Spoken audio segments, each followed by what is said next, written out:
Welcome to Slow News Day Live. My name is Steve Poikinen. I am here in beautiful Boulder Creek, California, where the flannel shirt is our state flag, the pit bull is our state bird, and cannabis is our state flower. I am joined this evening by Brook Hines. Brook hosts, I'm failing all over this. Brook is a part of the Progressive News Network, which airs Sunday evenings at 7 Eastern. And she runs a progressive consulting firm out of Florida. Brook, how's it going? It's going good. I'm still jealous of your backyard there, though. I'm for the cover charge that we pay to live in this area code. There are worse backyards. That's for sure. Holy fuck, dude! It is a grind out here. That's for damn sure. Or for at least for the vast majority of us that don't have trust funds or tech money. Yeah. I did a month-long car camping extravaganza when I turned 40 and camped out through California and Southwest Desert. I had my portfolio with me. I totally had the intent of, settling in somewhere. Mm-hmm. And I hated it. I totally sensed that. I felt like there was no way that I could get a toehold, that it was that, things were just out of reach and that you needed a trust fund essentially to get started. Yeah, that's crossed over into recreational cannabis and why that was such a shit law. And I'm getting off track before we even get into what we're going. So I'm not going to do that.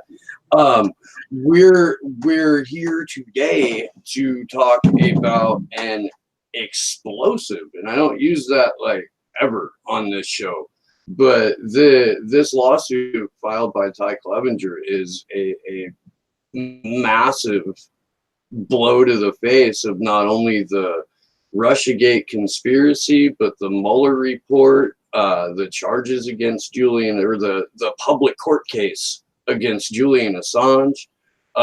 It is absolutely incredible, and it ties into a lot of things and explains why both Michael Isikoff and CNN have come out with these glaringly transparent works of fiction to describe both the origins of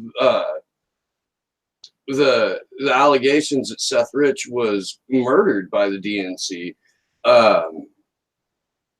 and I'm sorry, I'm like really losing my shit, and why CNN came out with their incredibly bullshit story about Julian Assange. Right.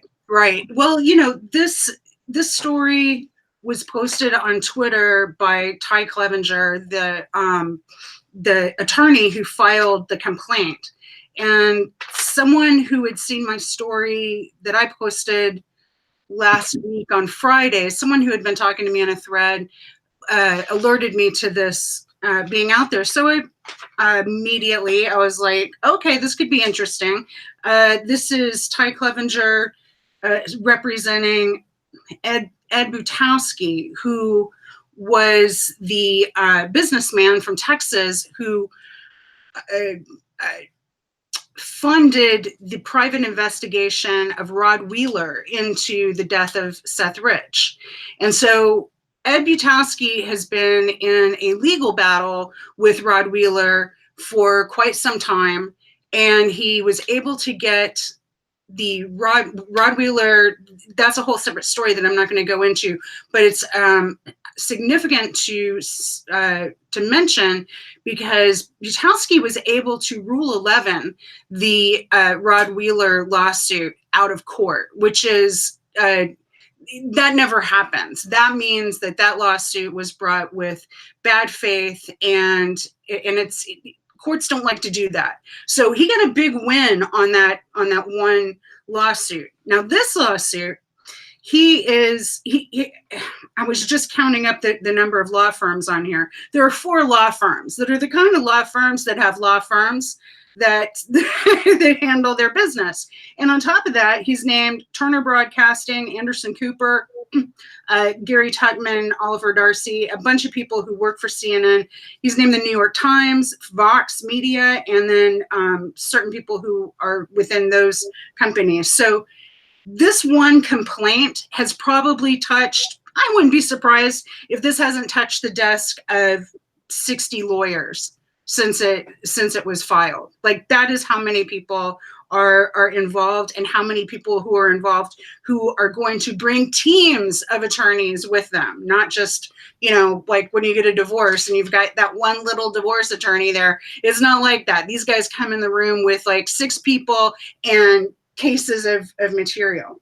So Clevenger brings this lawsuit is essentially about, if you've ever seen the movie Absence of Malice, this is about Butowski going after media, large mainstream media for libel, and going after him with malice. And it's a very long complaint. It's 50 pages long. The reason why it's that long is that a lot of what he does is lay out each and every instance where people lied about the Seth Rich case knowingly, and explains how they knowingly lied. And then he goes on to explain how he gave them the opportunity to retract stories, and then provided material on how they refused to retract. Who were some of the people that he reached out to for this? Do you remember from just offhand? You mean some of the people he's suing? No, the people he reached out to give them the opportunity to retract their statements publicly, or they're just the people listed in the suit? People listed in the suit, and the one that I think is real interesting is Vox Media. Me too. I was going to bring that up. They were the ones in the suit where he really jumped up and down and said, I gave him the opportunity to retract, and they were actually snotty about it back to me. So that's a real interesting piece of it. But if you take off all of the libel and malice, if you take all that off, and you take off the throat clearing at the beginning, you've got maybe, I don't know, 15 or 20 pages of narrative that is super important to this whole Russiagate situation. Because, as Aaron Mate has meticulously gone through and I think proven his case really well, there's really one thread that Russiagate rests on, and that is who gave the DNC emails to Julian Assange. Who was the leaker, or was it a leaker or a hacker? And he's pretty good about, saying, I don't have the technical experience to make any kind of determination if it was a leak or a hack. So that's where this comes in handy. Go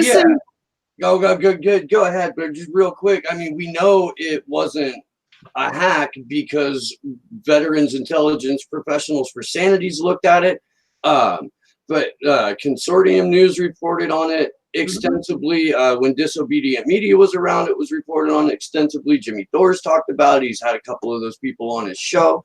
I've had John Kiriakou on my show. He's a member of VIPS. John Kiriakou said more than once here on Slow News Day that, there's no way that was a hack. So let's roll into the meat of this, but with full awareness for the audience. Yeah, and I want to be aware of the audiences, kind of where people in the audience might be cognitively too, because I feel this.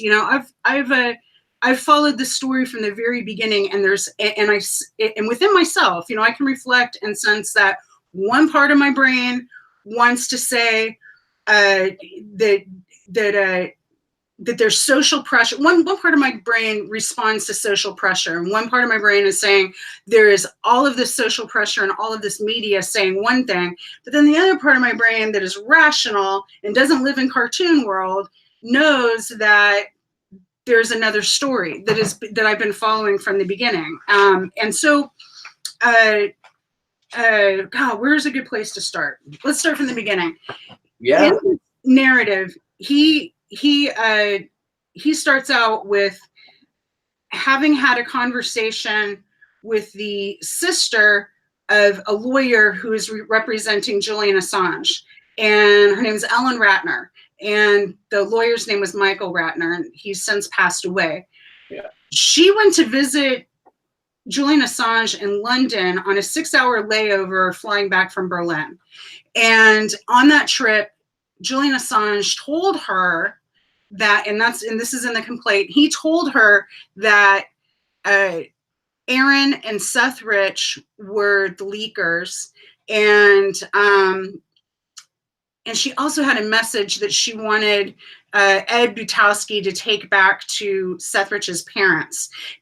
She didn't want to get, according to this complaint, there's some language in here that suggests that she didn't want to get personally involved because she found this information out through her family, and not through not an official legal representation or professional relationship.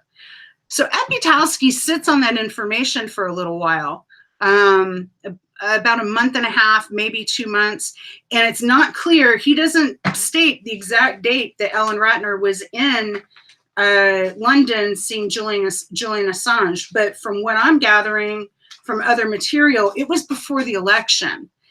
And and I don't know why they wouldn't put that in here, but it was before the election is what I'm gathering from other narratives. Butowski gets in touch with Joel Rich, the father, between Christmas and New Year's of 2016. And Joel Rich, according to this complaint, just flat out says, I know my sons had something to do with this, that they were the leakers, and we're afraid that people are going to blame them for Trump being elected. That was his concern, real tight box around it. That was his concern at the end of 2016. I didn't get all the way into the complaint, but I remember reading that, and we had a little bit of a conversation about that while we were setting the show up too. If fear of retribution for getting Trump elected, I mean, I understand. I do. Again, I've had conversations with whistleblowers before, and what goes through your head? What do you do? What do you guys talk about when you hang out? Because there's only a few of you that have ever gone through this shit. And there's, for every one whistleblower, there are anywhere from dozens to tens of thousands that aren't doing what they're doing. So I don't, I get Joel Rich being like, we don't want to come forward with this. I do, but what has happened with the Rich family or Seth Rich's parents, and in terms of the lawsuits they have going and shit like that, it's there's more than just we didn't want to get yelled at for Trump going on. And that, in the narrative, that comes along a little bit further down the road. So there's a little bit more setup. So at the time when Butowski first contacted Seth Rich's family, they were just concerned with finding the murderer, solving the murder. And Butowski, and they said, well, we can't afford a private investigator. And according to the complaint, Butowski said, well, let me see what I can do. And he came back to them a while later. It wasn't immediately. It was a while later, a month or so. And he brought them Rod Wheeler. And Rod Wheeler he was an ex-cop, and he had been a commentator and news analyst on Fox News, which is where Butowski and him had crossed paths, and that's how they knew each other. So Rod Wheeler starts working with the Rich family. Aaron's wife, who's a lawyer, draws up the contract. They all sign it, and they agree that Rod Wheeler won't speak for the family, but he's going to go about his business, and he's going to try to find who murdered Seth Rich. Well, immediately, Aaron and the Riches and the girlfriend, immediately there was a stonewalling with emails, computer equipment, and cell phones. So they didn't want Rod Wheeler examining anything that had to do with any electronic devices, any kind of email, or anything having to do with Seth Rich's work. So they started keeping this box even tighter around Rod Wheeler. We find out in this complaint that what had happened, and I'm going to skip ahead just a little bit. So forgive me if this isn't completely. No, you're fine. If people in the chat aren't familiar with the exact details of the story, I understand that 100%. The effort put into releasing a narrative rather than finding out what happened is still to this day substantial. It's still going on with Michael Isikoff's fucking absolute piece of fiction that you wrote about recently.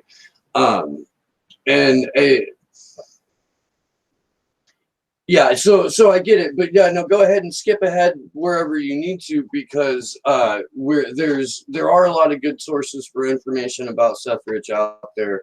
I'll put a couple of links in the description after the show, and we'll probably end up doing more of these. So there's a pretty clear story arc going on thus far. Yeah, there's a lot here. And yeah, I apologize. I know when I did this on PNN, I was careful to back up some, but oh my gosh, there's so much to the story. So Seth Rich, just to fill people in a little bit, he was murdered on his way home from a bar about a block away from his apartment. He was shot in the back. They called it a botched robbery, but nothing was taken from him. He still had his cell phone, he still had his wallet, he still had some jewelry that, seemed to be valuable or whatever. So even though it was called a botched robbery, a lot of people were like, oh, why is that a botched robbery?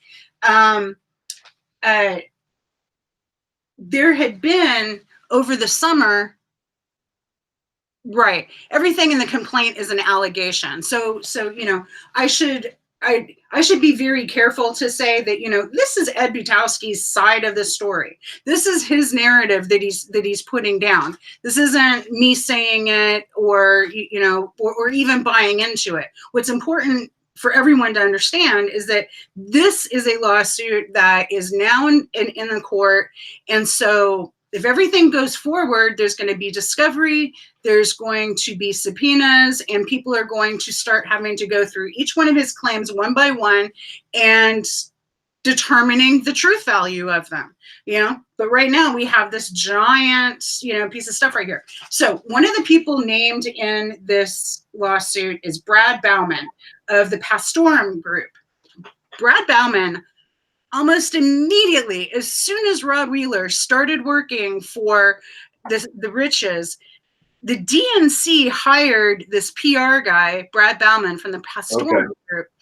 And what Butowski alleges in this complaint is that another deal was put forward to the Riches that went like this. If you don't play by the rules that we're putting forward, then we're going to make sure that Aaron gets put under the jail for leaking information. We're going to screw you guys over left, right, and center. So they have them by the short hairs. So here's this Brad Bauman guy. He's playing interference with all of this story and all the PR and all the news work that Rod Wheeler was doing. And make no mistake, Rod Wheeler was not like Dan Rather. He's not like super good at his job. He's just a guy. He didn't practice the Jake Tapper newsman face. Yeah, right. Exactly. So if people have been following this story, one of the more interesting aspects of it is that Seymour Hersh, Cy Hersh, who's a Pulitzer Prize winning journalist, investigative journalist, worked at the New York Times. Legend. Cy Hersh. Absolute legend. Total freaking legend. I mean, he's like Mick Jagger, for journalism. He exposed the My Lai massacre, which was one of the turning points that turned opinion against the Vietnam War. He did stuff that wound up in the Church Committee, about the CIA and the right. of the CIA, stuff like that. I mean, he's totally.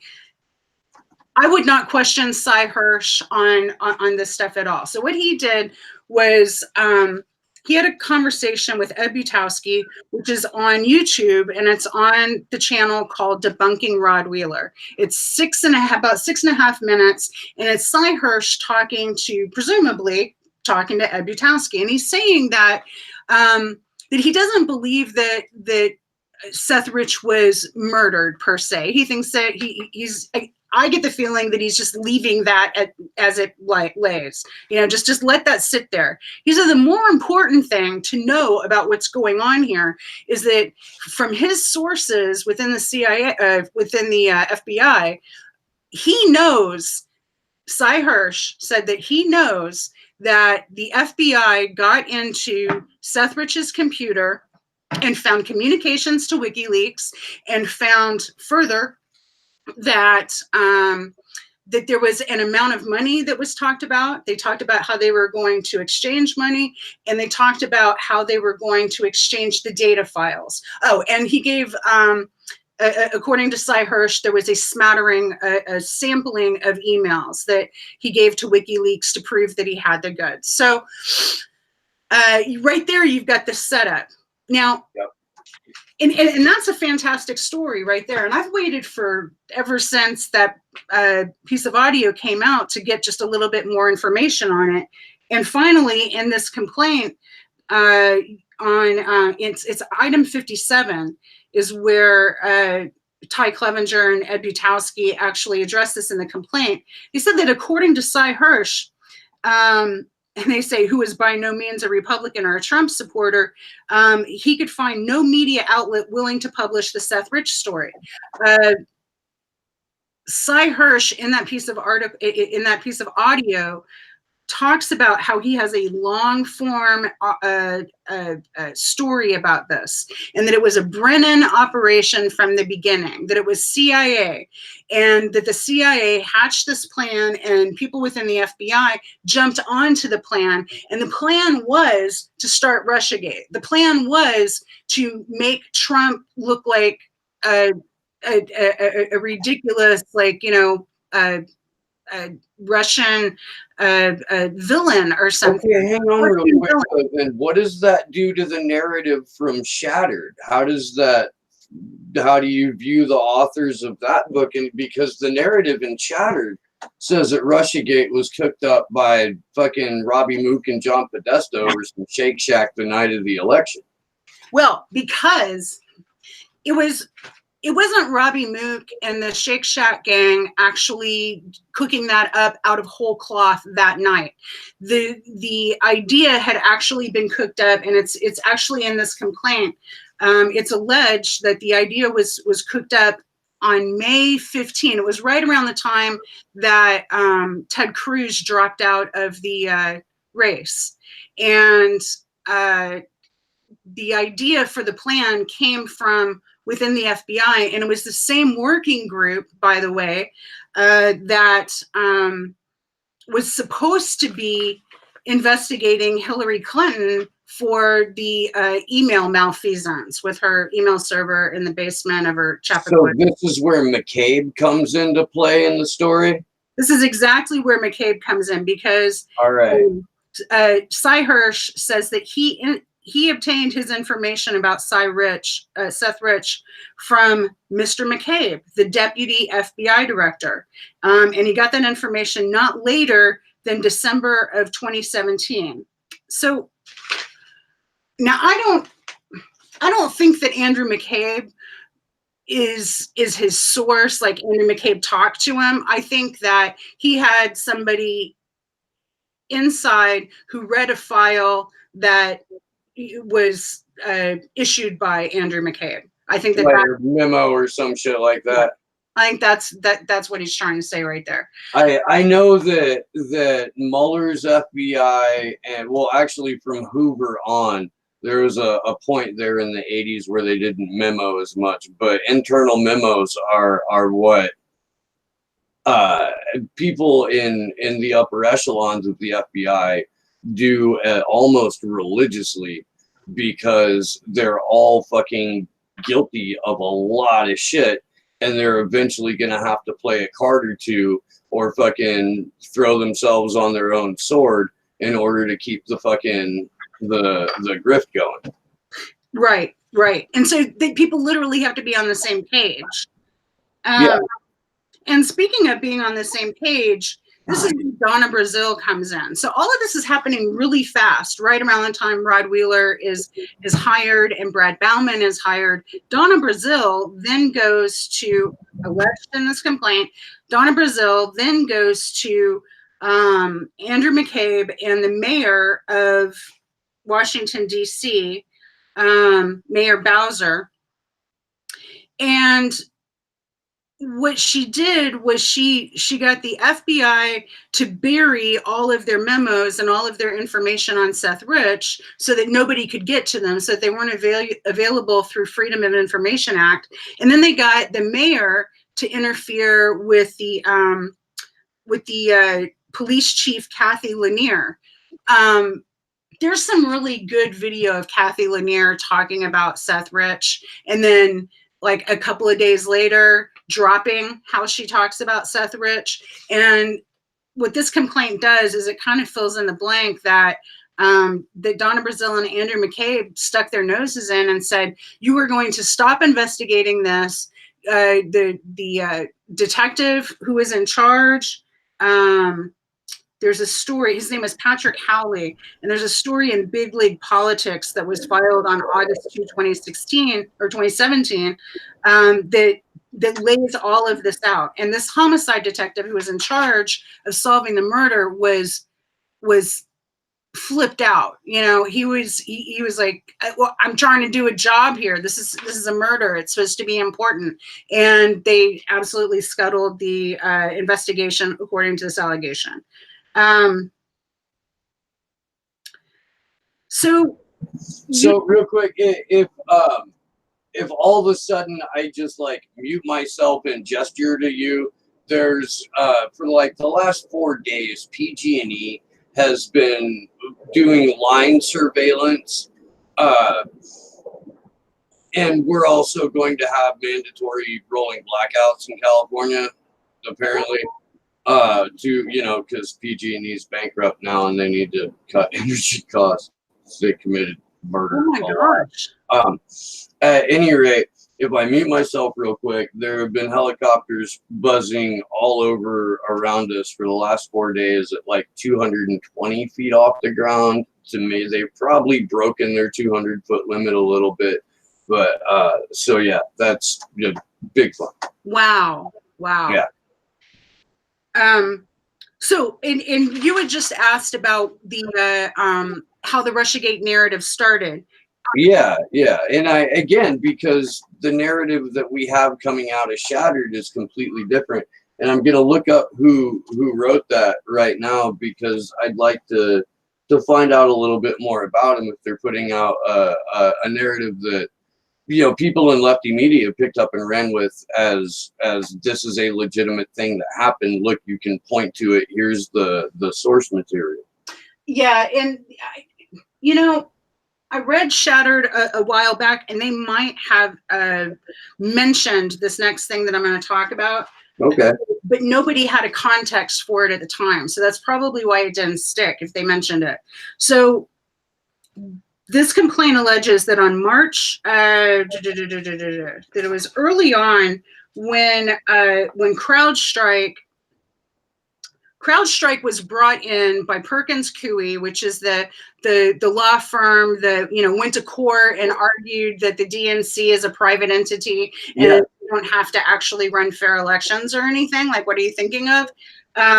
So that's Perkins Coie. They hired Fusion GPS, which did the now thoroughly debunked Steele dossier, and they also hired CrowdStrike to cook up this story essentially about Russia hacking the DNC and throwing the election essentially, and that idea was cooked up in May, right when they started realizing that somebody was downloading a lot of information. They knew it was an insider, so they brought these guys in. And if you know anything about CrowdStrike, the president Applebaum is a longtime anti-communist, anti-Russia, Atlantic Council guy. Yeah. So all of this just was kind of in the DNA of these people who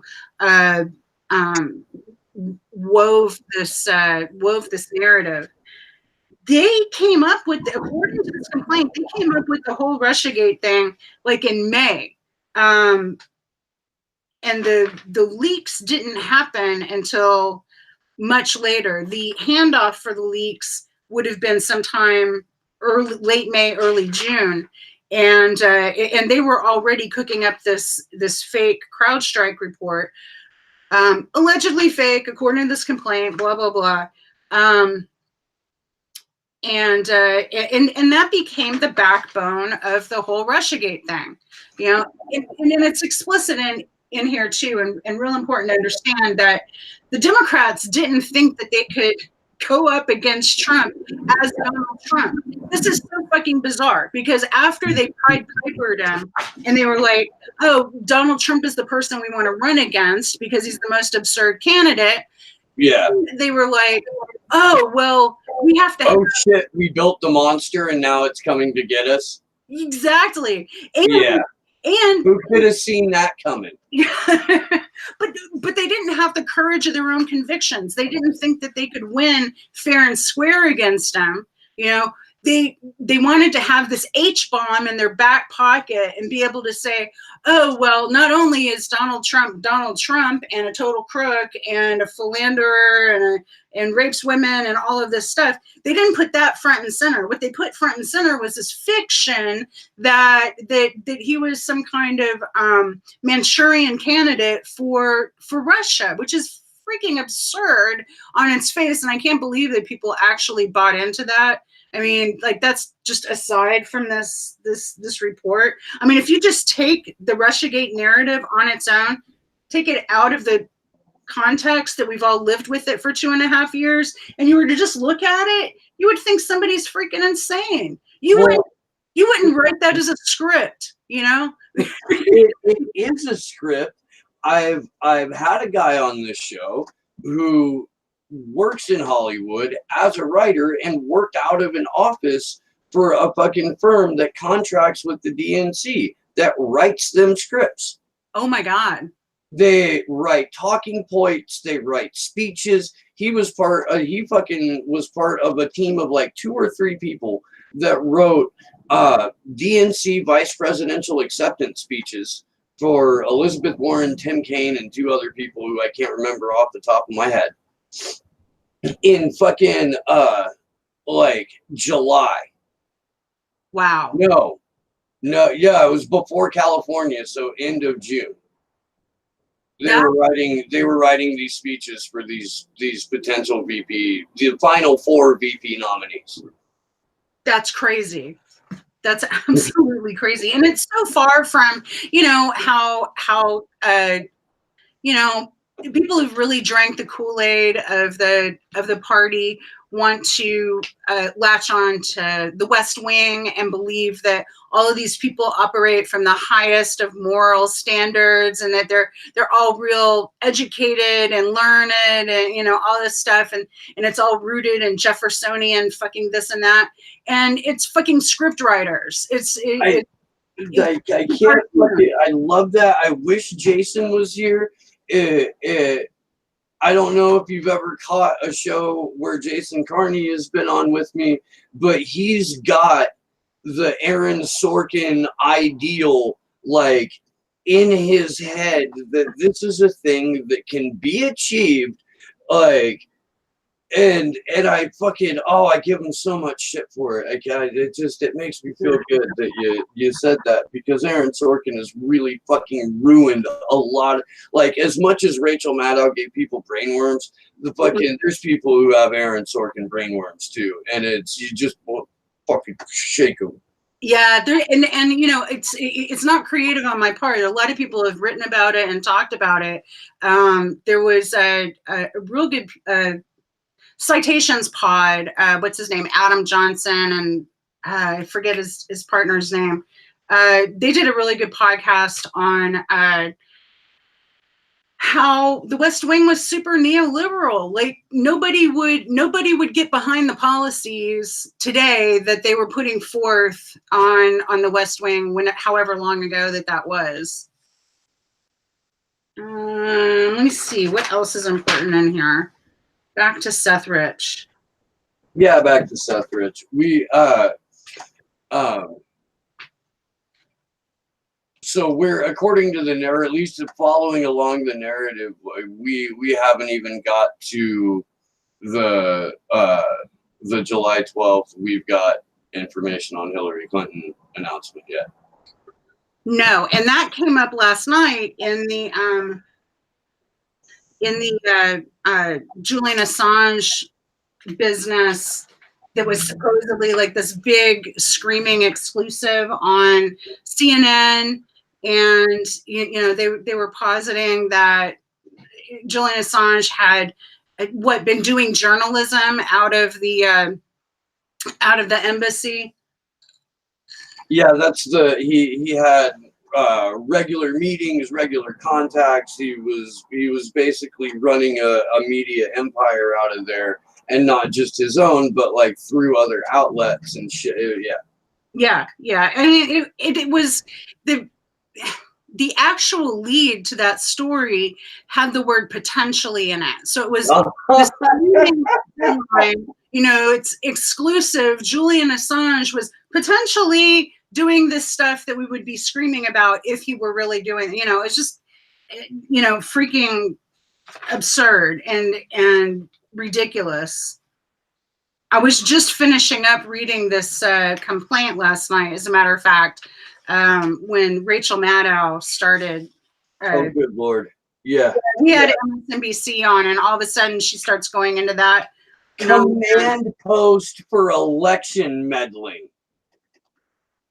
Yes. That's what they edited it, because now it just says exclusive security reports reveal how Assange turned an embassy into a command post for election meddling. Like they doubled down on the reality of it. Well, so that kind of brings us back to why all this is happening. Clevenger and Butowski dropped this complaint yesterday, and then they've got these stories, and these are not complex stories. This is basically Kevin Gostanaga, I never say his name right, from Shadowproof, did a great debunking of it. And he was like, this is just basically information laundering. It's somebody said, and it's from, intelligence services that have an interest in keeping Russiagate alive. These are the same people like Cy Hirsch was talking about, that, it was a Brennan op from the beginning. Yeah, it's what blows me away every time is that people are, I think you spoke on it earlier, like the part of your brain that makes you want to believe what the narrative is because everybody else doesn't. That will lead to self-censorship. It'll lead to fucking, it'll lead to depression. There's a lot of things that will happen, and then to combat that depression, what people will do will further and further get into that bubble where there's reinforcement clicks between fucking talking shit about Russia or fucking pointing your finger at Julian Assange and fucking calling Julian Assange a rapist, and fucking 80 people like your comment who have never fucking actually read a single word of the complaint. it feels really good to agree with people. It always feels better to feel like you're part of the tribe, feel like you've got something to relate to people with, and it's always more difficult to be the one who's pushing back and saying, wait a minute, maybe we should take that a little slower. Maybe there's something else we should look at. Nobody wants to be that person. And nobody wants to be that person, especially on this Seth Rich story.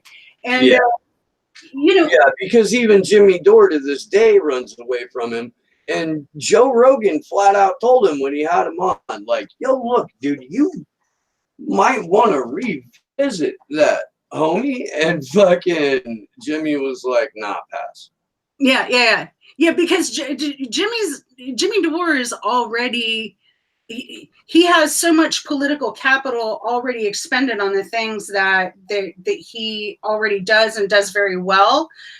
I totally get it, because that's not a peer pressure thing. That's not so much of a cognitive issue. It's self-censorship. Yeah, an informed decision to not look into this. And so I think it's up to...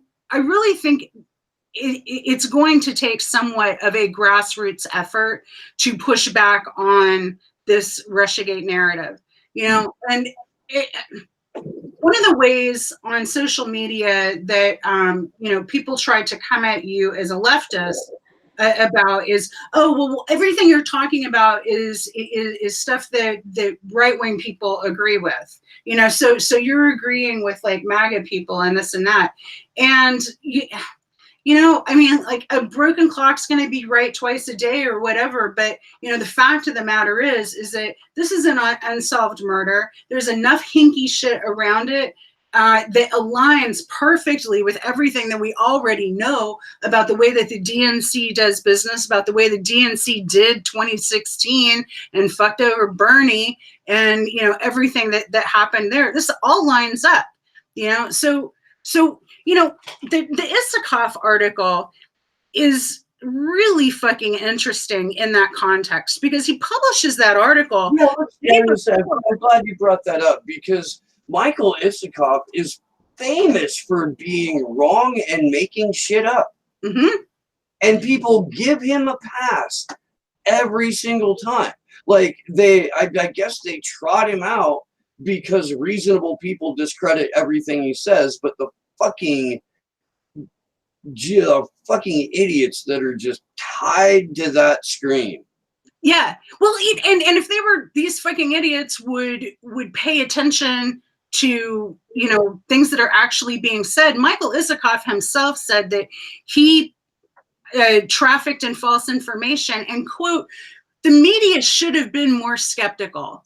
The media should have been more skeptical about this fucking Steele dossier, which he was responsible for putting out there. And, in tandem with that Alexandra Chalupa person from DNC who was in, it was part of her, it was on her to-do list, shall we say, to solicit dirt on Manafort from the Ukraine. So you've got these people soliciting dirt from foreign governments, left, right, and center, and this whole thing with Russia is, in some sense, it seems like projection. So Isikoff publishes this article one day before the anniversary of Seth Rich's death. Seth Rich was murdered on July 10. And the Isikoff article came out on July 9. And it's the most, like, the reason why I wrote about it is it's the most ridiculous cartoon article. Like, You're goddamn right it is. The arguments that he makes internally don't even make any sense. Like, no. He makes up this crazy reductio ad absurdum. He makes up this crazy story about how the Seth Rich conspiracy Well, I'm conflating his article and Mark Hote's article here, but I think that Mark Hote and Isikoff need to be taken together. But at any rate, he puts forth a straw man of what the Seth Rich story was about. He says that the Seth Rich conspiracy that through the election was that Seth Rich was on his way to the FBI to turn in Hillary Clinton for rigging the election, and that's why he was murdered. And I swear to God, I read everything on the Seth Rich story. I followed, all of the people who were doing like grassroots reporting and investigating on it. And I never heard anybody talk about that angle on it. So what Isikoff does is he says, well, this theory was presented on this website called whatdoesitmean.com. And It was a fake report. It was a fake report by Russian intelligence that was launched on this crazy website. By the way, whatdoesitmean.com is the website of an internet entity called Sorcha who, when they're not writing about Russian intelligence and the Kremlin, they're talking about Planet X and Nibiru and alien invasion, a Nordic invasion in Texas, just crazy freaking shit. And so, like, hell yeah. I mean, like, if you've been around like internet culture since like the late 90s, I like, grew up on Art Bell, yo. Like, there you go. Yeah. So you would have at one point, if you grew up on Art Bell, at one point you would have come across like Jeff Rentz, and Jeff Rentz would from time to time reprint a Sorcha Falls story, and people would lose their fucking minds. They would be like, look, there's no credibility. And so like my point in the article that I wrote on the Florida Squeeze is it's beneath the dignity of UFO enthusiasts to cite Sorcha Fall. And here's Michael Isikoff, an A-lister journalist who's being boosted by every mainstream outlet out there. And he's trying to tell us, this is the story he's trying to tell us. He's trying to say that Russia made a fake report and gave it to this UFO crazy person because that's how it was really going to get out into the mainstream. Like they how else do you let them know, Brooke? Well, you got to call up somebody on Facebook. You could do. You don't have your entire state media. That Lee Camp has to be like, hey, we're Americans in American covering American news, but we're a foreign agent. Like the Russians couldn't have gone through their own outlets. I mean, that would be too obvious, right? It'd be too easy to go through RT or Sputnik. Like that would make no sense. So they're going to go to, and here's the way it looks to me. I'm not going to belabor that point too much, but here's what it looks like to me. It looks like this story was put on the most disreputable place that it possibly could be put in order to be knocked over easily. If this story was planted, it was planted for the reason of being able to knock it over fucking like if I wanted people not to believe something, I would say, okay, but look, people are going to believe that because it confirms a preconceived notion that they've already held. Most people don't. It's now like past 60%. It's now like 70 or 80% of people that don't read past the headline. They don't even it's not going to register that's Michael Isikoff, or if it does, they're going to know him from the Steele dossier, and they still think that shit's real. They absolutely so they're going to see the headline, fucking, here's where the Seth Rich conspiracy came from. They're going to immediately go to Alex Jones in their head. Or they're going to go to Sean Hannity, or a combination of both, and that's all they're ever going to need to know about it. That's right. And fuck them for that, by the way. We could do a whole show on misinformation and disinformation and how that's done, but I think that for the purposes of the Seth Rich saga, it's enough to say that, you know, that the whole Isikoff thing was absurd. And I think that there is a very little chance, like slim to none, that no one knew that this lawsuit was coming from Butowski.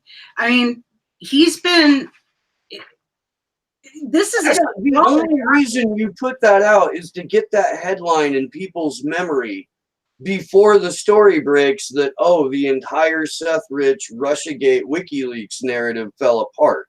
Yes. Or could be falling apart. I mean, we can't call it. It's a complaint. These are allegations, a scenario put forth, and it's going to be up to, you know, a jury to figure that, or a judge to figure that out. But holy shit, man! There's one thing that you can be certain of, and that's if you put the words in people's heads often enough, and it corroborates other words you put in their heads that they're now posting about as fact or repeating as fact in real life, or, you know, then that's all you got to do. And I would be pleasantly weirded out if nearly every aspect of this complaint is proven in court, or there's a line around the corner for these companies to settle out of court. If that is barely a blip on anyone's radar going into a cartoon that pits the Squad versus Nancy Pelosi versus Donald Trump, you know, like the. Well, there was, and that's why that shit's happened. Aside from fundraising, that's an orchestrated fight that they need to have, obviously, in an election year, ramping up to an election year in order to increase their fundraising, but also because Jeffrey Epstein is in fucking jail because the Seth Rich story is falling apart. Whitney Webb all week has been teasing that she's got this just fucking mind-blowing series of articles. I can't wait. That's going to drop like maybe late night Wednesday night, maybe early Thursday morning. And at 1 o'clock in the afternoon Pacific time, 4 o'clock Eastern, she'll be live on this show. Well, so I think it was the same day that the Isikoff article came out. There was an order, and Aaron Mate reported on this. There was a memorandum opinion and order by Dabney Frederick, who is the U.S. District Judge in the, I think this is she's referring to the Nedashenko case. This is the IRA, this is the part of Russiagate that has to do with. When you say IRA, you mean Internet Research Agency. And not the Irish Republican Army. And not the Irish Republican Army or any of the other like 8 billion organizations that have the unfortunate or fortunate, depending on how you're making money, initials IRA. And in this memorandum opinion, she's responding to a complaint, and the Russians in the complaint are trying to get sanctions against Robert Mueller for libeling and slandering and besmirching those entities and misrepresenting this story in public. And so they're asking for sanctions. And this is what's great about reading these reports, is that even when people don't win, so like they didn't get the sanctions that they were asking for, you find out a lot about what's going on and what the thinking is behind this stuff if you read these complaints or these orders, these documents. And so the judge in this case basically says, that in delivering his remarks, the special counsel Mueller carefully distinguished between the efforts by, quote, Russian intelligence officers who were part of the Russian military, unquote, and the efforts detailed in, quote, a separate statement by a private Russian entity engaged in a social media operation where Russian citizens posed as Americans in order to interfere in the election.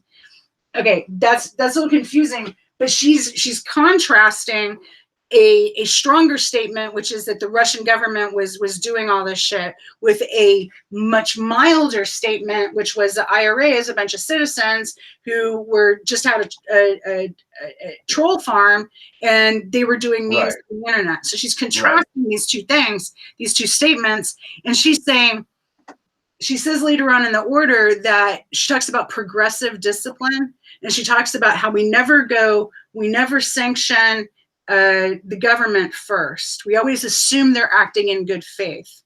Right. And she says, basically, that then we give them a talking to. And if the talking to doesn't work, then we slap them on the wrist. And if the slapping on the wrist doesn't work, then we hit them with a sanction. That's what progressive discipline is. I believe Robert Mueller has already had a talking to, because prior to when he put forth the Mueller report and then resigned on that day, and there were no indictments and there was no collusion, and everyone lost their goddamn minds because he had changed his tune. He had changed his tune significantly from what people were expecting. Why did he do that? I think it was because in these other cases, there's all these other lawsuits that are pending on the side, and lawsuits with Russians, by the way, that were brought. They never expected the Russians to come and hire law firms to actually argue this case and get discovery. They're freaking the hell out because they've got to produce documents on this. Either that or Mueller's got to drop the case. And so you know, the other thing, that's the real quick about that's the problem. That's the problem with this whole shit, is that when they decided to go after Trump, and they decided to go after Trump on Russiagate, there's a lot of background shit that comes into play, and that we are and have been preparing for a giant war with China, Russia, and Iran over fucking rare earth minerals and global currency. And this is something that the neocons and the neoliberals that fucking need a permanent death economy and need that empire to expand, I've been pushing for. I still think that Putin is a fucking out-of-hand CIA asset that we helped put into power, and is fucking taken that and got a little out of control. But his economy isn't as big as California's. So, that's why they need China. That's why they need Iran, because they need to be able to fucking distribute their fucking. At any rate, because of that, and because if you read the new NDAA, we're going into the rare earth mineral exploration and fucking innovation business, and we're giving a lot of fucking money to that. When you put Jesus fucking Christ, hang on just a minute. I started somewhere with that whole shit, and it was leading somewhere. When you put that all into context with the fact that, like, now here we are, when you have to make up shit, the reason you make up shit is because everybody on Team D is just as guilty of all of the fucking crimes that they would charge Trump with in a legitimate process. It's all going to roll back on them. This whole fucking we need to attack Russia thing, all of that's going to roll back on the Clintons, on the Obama administration, on fucking dead John McCain and everybody that he hung out with. So they have to fabricate it, and they can only fucking stand on their own bullshit so long before they're fucking suddenly neck deep in it. Well, and the courts are starting to call them on their bullshit. And this is what's fucking fascinating to watch at this point, is Daphne Frederick, in that opinion, has already, had a talking to with Mueller and said, you can't go out in the public and you cannot say that the Russian government was doing this shit. You can't do that anymore. So this thing is issued, and then all of a sudden, Mueller wants to delay his congressional testimony for a whole fucking week. Well, maybe he's busy that week. Well, yeah. So he's scrambling. He's like, what are we going to talk about if we can't talk about how the IRA is a Russian-run agency? If he can't talk about that, then he's going to have to talk about WikiLeaks, and fucking nobody on that panel will be smart enough, except for maybe one person. Maybe somebody will ask the question, why didn't you try to interview Julian Assange? Why didn't you interview Jared or Elizabeth Beck, who brought forth the DNC lawsuit? Why didn't you interview Aaron Rich? Why did maybe those questions would be asked out loud. I would pay money to see. Can you imagine? To see Jared and Elizabeth and Julian Assange doing congressional testimony like that. Well, that's why they had to bury their suit back in December of last year, is because the Awan brothers were named in it. Debbie Wasserman Schultz was named in it. Hillary Clinton was named in it. Like, they would have had to have answered to and dodged subpoenas.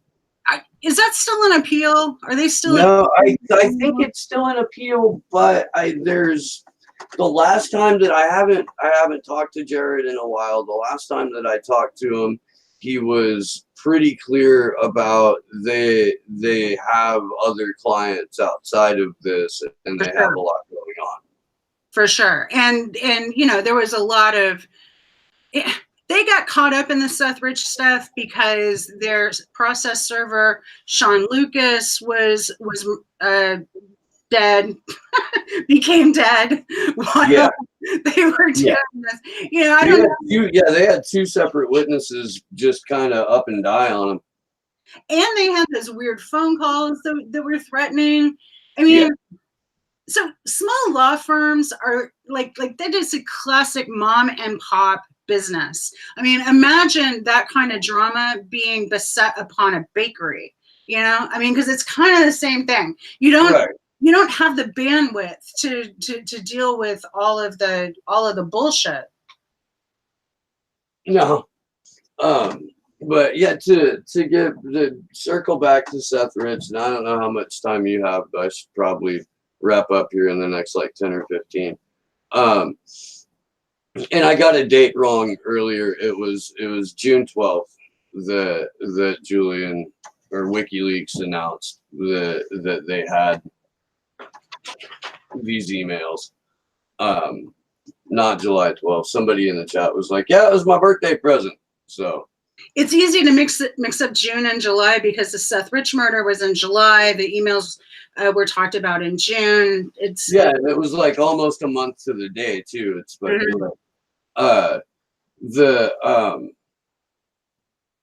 that it is, Brennan orchestrated or intelligence orchestrated. That circles back around to exactly what Vips has been saying about this.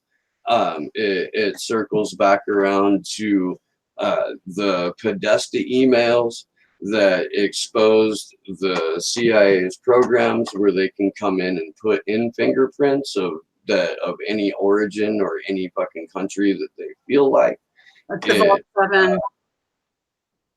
It kind of highlights why Unity for J doesn't have a Twitter account now, why Consortium News got fucked with this morning. I don't know if you know that or not, but they woke up and all of their shit was down. It worked when I checked it, but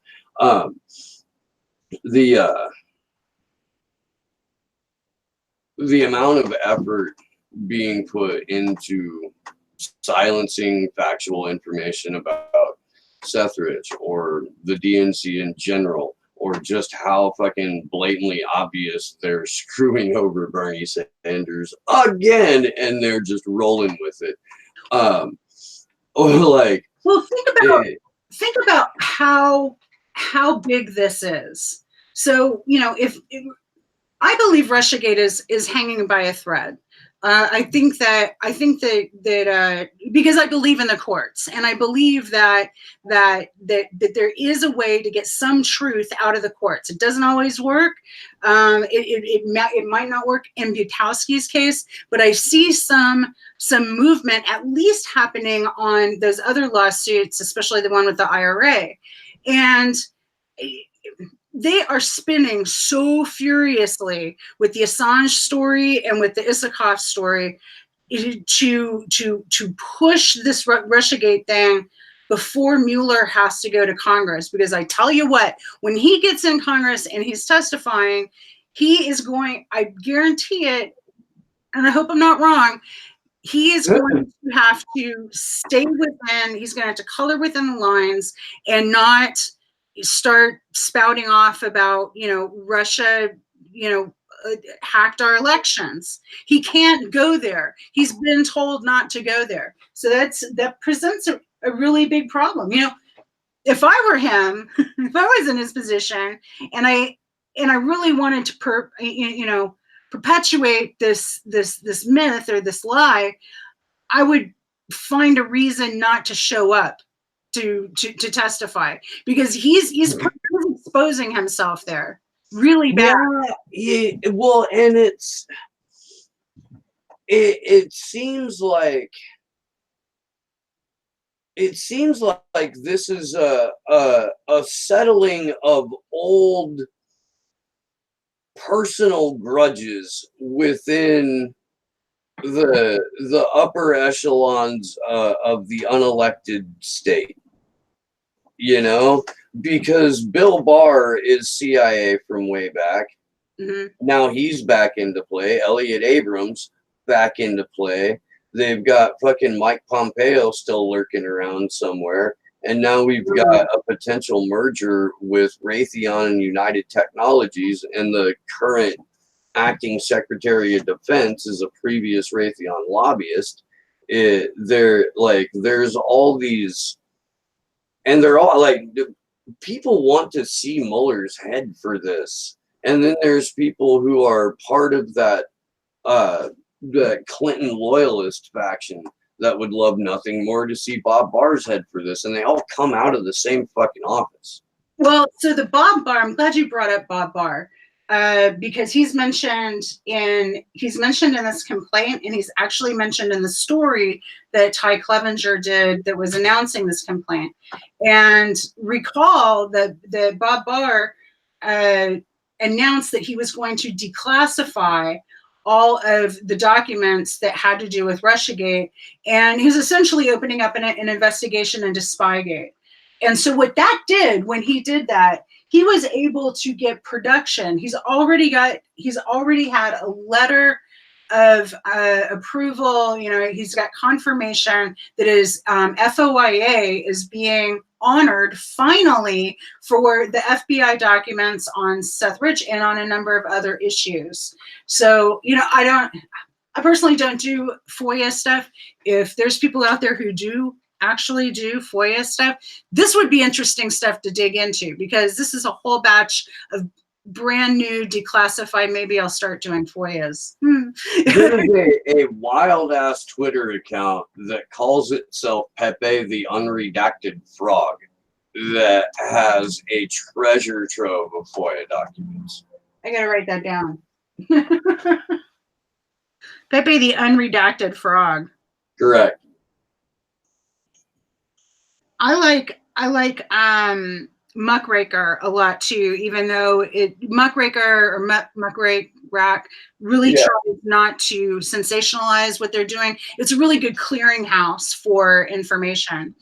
But we talked for a second about the Mueller stuff, and I wanted to point people to a story on Consortium News from Ray McGovern called Sick Transit Gloria Mueller, which Sixth Transit Gloria Mundi is there, thus there goes the world, something like that. And so he's saying, thus there goes Mueller. And this is a long piece, and it's a fantastic read. And he's echoing what we were just talking about how Judge Frederick has drawn a box around what Mueller can say. And so Mueller's got a problem. When and if he goes in front of Congress, he has a problem. I believe he's supposed to go in front of the House and the Senate in open testimony and behind closed doors. Things could get freaking crazy because, I mean, I don't know how old you are. I don't know how old the audience is. When Watergate happened, I was pissed off because I couldn't watch Lost in Space. Okay, my dad watched every moment of Watergate, and that I didn't get Lost in Space time, which totally pissed me off. But I am post Watergate, but barely. I'm 41. I was born in '78. Oh, you're a youngster. Yeah. So this is bigger than freaking Watergate, and actually the church committee was bigger than Watergate, but nobody really wanted to talk about that. And this so were the fucking Pentagon Papers, for that matter. So exactly. So let's restate this. This is a DNC, a private entity that went to court to say we don't have to have fair elections. You know, this is a DNC allegedly meddling. They're the ones who were meddling in the election, and then they cook up this whole crazy fiction that a sitting president is under, you know, some kind of hypnosis because of blackmail with Russia, and that our country is being run by Russians who are our mortal enemy, when they hadn't been our mortal enemy since the end of the Cold War. It's utter freaking nonsense. And, you know, I kind of take it personally because they've brought us all to the brink of freaking nuclear war, which I could do without. That, and people have died as a result of it. Right. Like, there's a number of people who have died as a result of it. And you're absolutely right. The DNC, once again, in case you didn't know, in their defense in open court, said we are a private entity. There's no such thing as a Democrat. We are the go-between that you know, privately introduces you to these people, and we can pick our candidates in a smoke-filled back room if we want to, but we go through this process for you guys. And that we have no standing. That's why this is an appeal. That voters, that we, whatever Democrats, you know, whoever, you know, voted in that primary, we have no standing. We have no, this is what they argued, that we have no standing and we have no place in their goddamn business, you know? And so while they were doing all that, they, instead of just, I mean, for God's sakes, they didn't believe that they could beat Donald Trump just based on Hillary Clinton going up against Donald Trump. Instead of doing that, they cooked up this crazy Russiagate nonsense.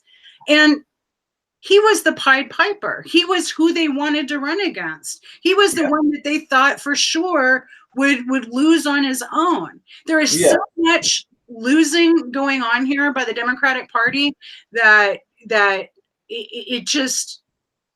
I'll tell you what, Brooke, immediately after the election, the point that I would try to get across to people who were diehard Hillary Clinton supporters who no longer really talk to me, was that in terms of running a political campaign, with the goal of that campaign being win, they failed on every conceivable level.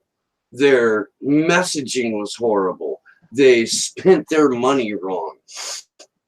They ran they cheated for the most unlikable Democrat in the history of recording favorability among presidential candidates with a D next to their name.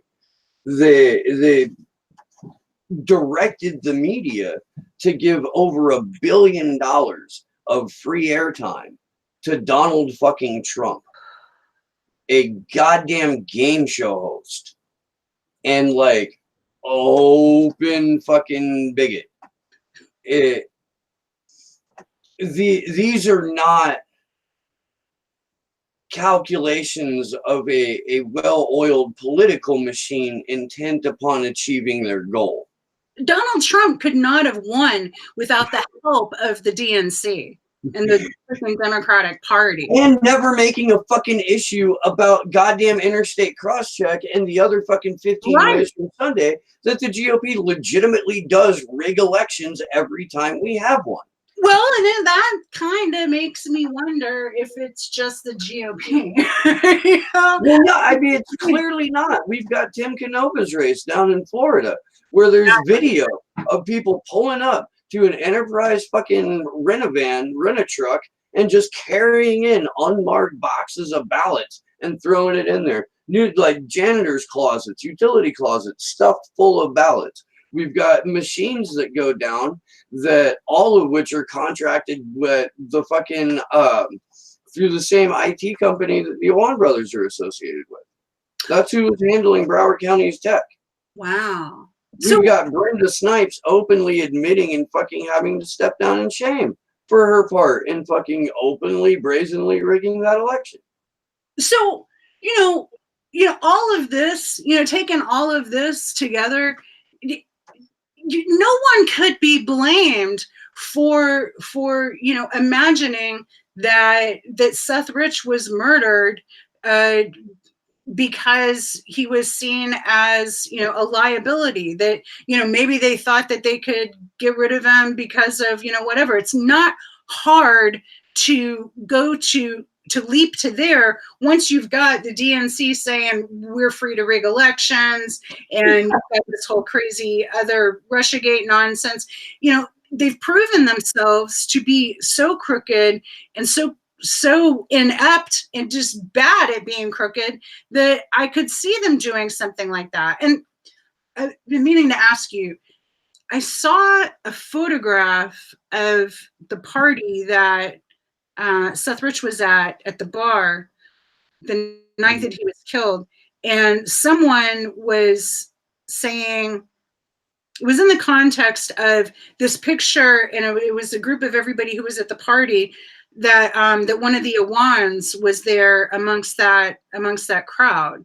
And the person in the picture didn't look familiar to me, and I followed the whole Awan thing pretty closely. But I thought I would flag that. Maybe somebody knows, if that's like a true fact or, Tim Canova would know. Okay. And it's about time that I had Tim back on the show anyway. I need him to break down specifically the Taft-Hartley Act because it relates entirely to our ability to general strike and our current inability to do that. Yeah, there's, and then floating around with all of this, with this obvious, with what is an admitted unsolved murder, central to this still is WikiLeaks, Julian Assange, and also the arrest of Jeffrey Epstein. Because all of the people involved in Russiagate, either apparent good guy or apparent bad guy, no matter how you're looking at that, is tied to Jeffrey Epstein. Yep. And the Jeffrey Epstein case kind of, that's a piece of information that makes me wonder, as all of this gets worked on behind the scenes, if everyone is dirty and everyone is compromised, then that presents a scenario where justice is impossible to be had. Because then it's not in the interest of the Republicans or the Trump administration to seek justice in this. Certainly not in the interest of Democrats and that the machine behind Democrats. And I want to make a distinction. There's the DNC and the machine that is Democrats, and then there are people who depend on getting good people elected who generally run as Democrats. They're separate right. from DNC. Right. And they know going in ahead of time that where they live, the Democratic Party itself has made it impossible for them to run as anything other than a Democrat.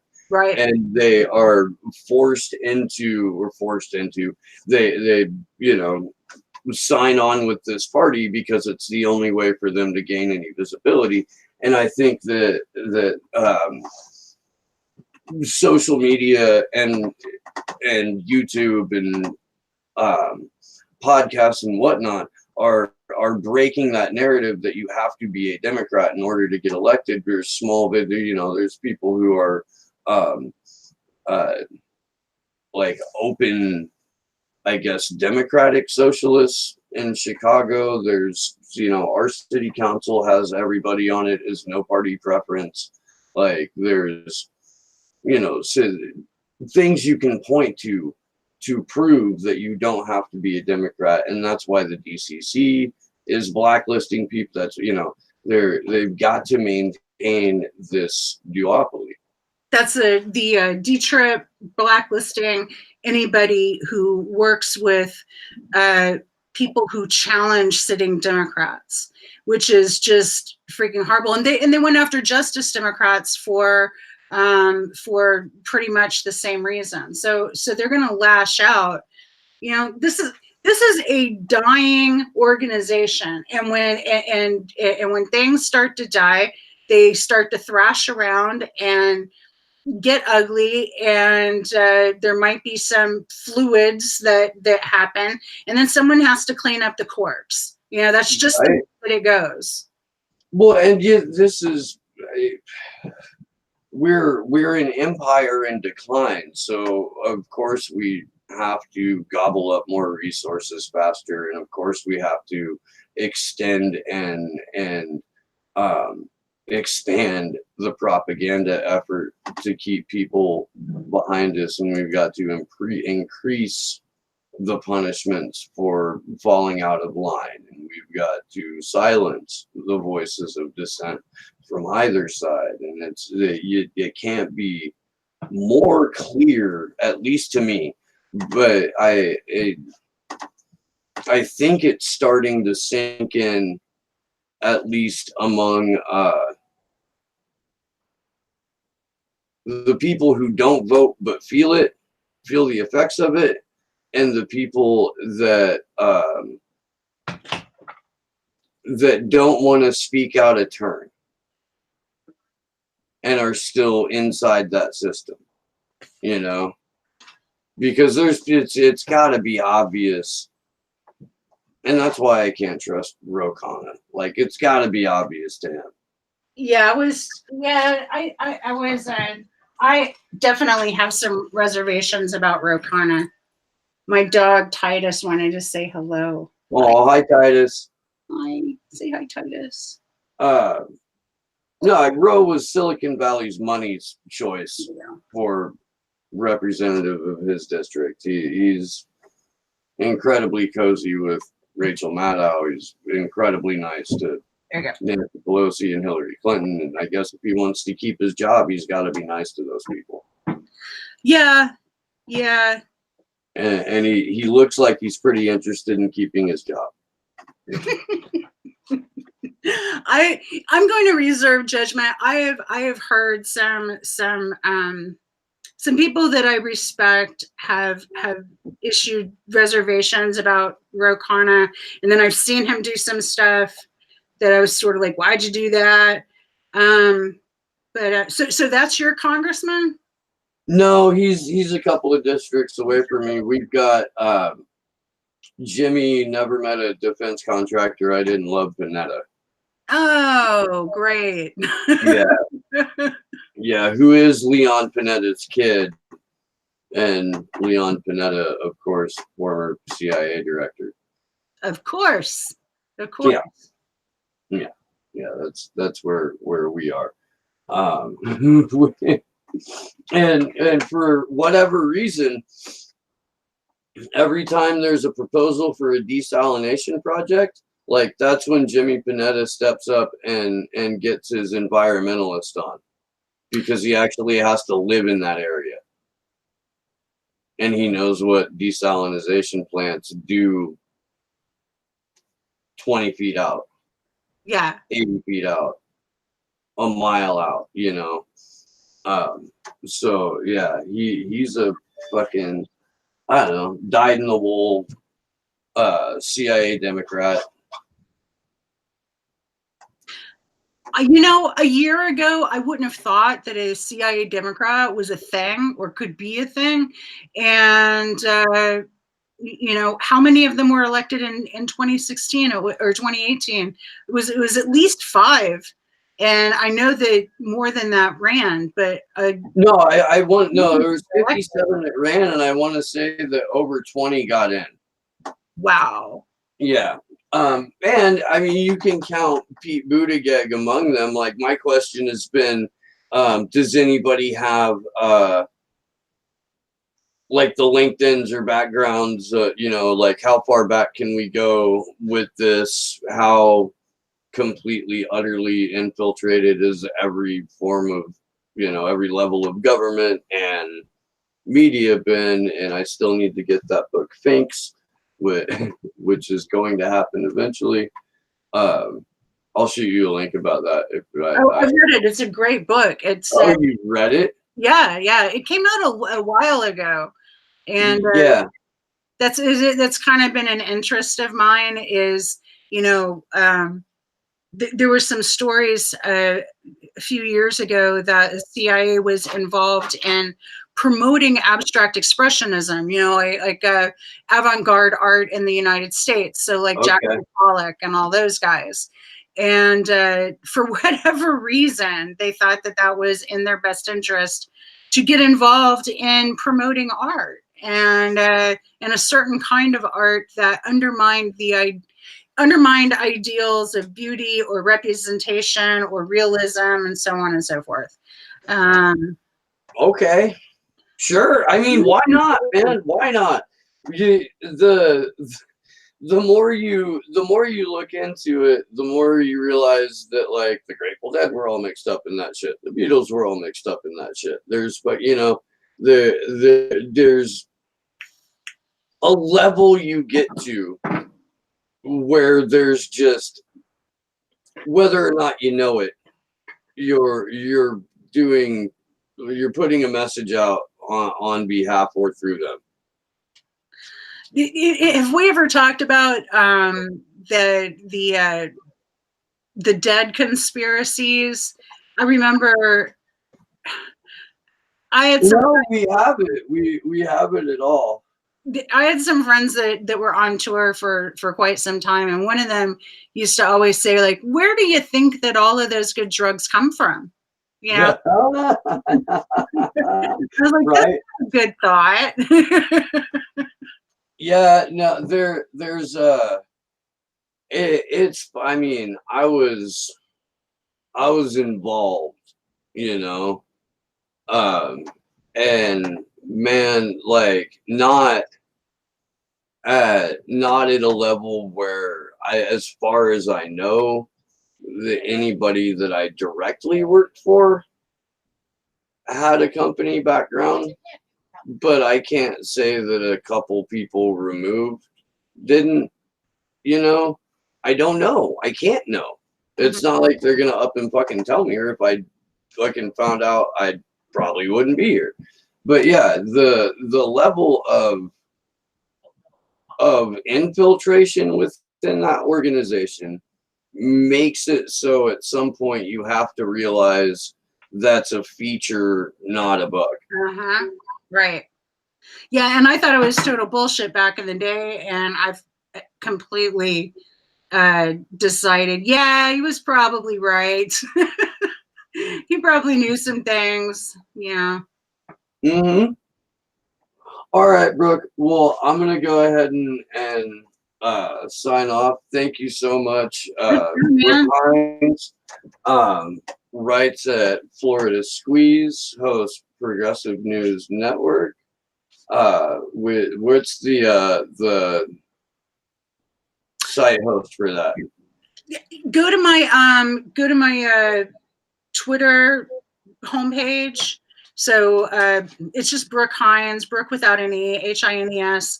I go by Nashville Brook on Twitter, and my links are up there.